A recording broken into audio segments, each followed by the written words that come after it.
വളരെ പവിത്രമായ കാലാകാലമായി യാതൊരുവിധ കോൺട്രോവേഴ്സികൾക്കും ഇടം കൊടുക്കാതെ UDF ഗവൺമെന്റുകൾ മുഴുവൻ, ഒരുപക്ഷെ UDF ഗവൺമെന്റുകളല്ല കഴിഞ്ഞ കാലങ്ങളിൽ 2019 മുമ്പുള്ള ഗവൺമെന്റുകളൊക്കെ കൈകാര്യം ചെയ്തു പോയ ഒരു വിഷയമാണ് ശബരിമല.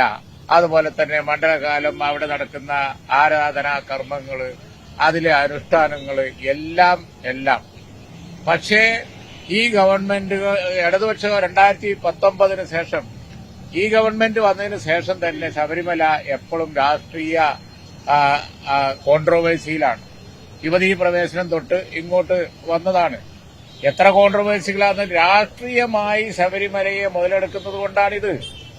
അതാണ് ഇവിടെ വന്നിരിക്കുന്നത്. എന്നാൽ അവിടെ അയ്യപ്പ ഭക്തർ, അതും ഇന്ത്യ മുഴുവനുള്ള അയ്യപ്പ ഭക്തർ, അവർ വളരെ പവിത്രമായി കരുതുന്ന ആ സന്നിധാനത്തെ ഇങ്ങനെ ഇതിലും വലിയ ഒരു സംഭവം ഇനി ഉണ്ടാവാൻ എന്താണ്?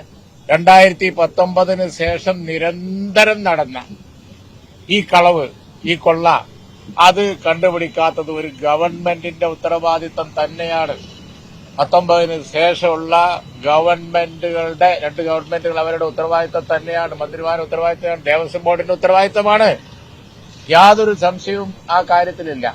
ഇത് നിയമസഭയില് ചർച്ച ചെയ്യാം. എന്ത് ചർച്ച ചെയ്യാനാണ്? ഇപ്പൊ അവർക്ക് അങ്ങനെ ഒരു തോന്നുന്നു, എല്ലാ വിഷയങ്ങളും ചർച്ച ചെയ്ത് അങ്ങോട്ട് ഡൈല്യൂട്ട് ചെയ്ത് കളയാം. ഇതങ്ങനെ ഡൈല്യൂട്ട് ചെയ്ത് കളയാൻ പറ്റുന്ന ഒരു വിഷയമല്ല. അത് ചർച്ച ചെയ്താൽ തീരൂല. ഇതിൽ ആക്ഷനാണ് വേണ്ടത്.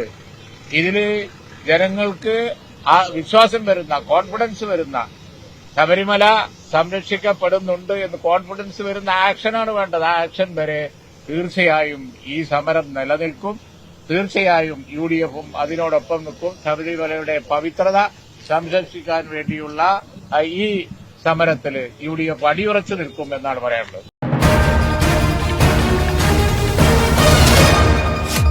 MC ന്യൂസ്, കനേഡിയൻ മലയാളികളുടെ വാർത്താജാലകം.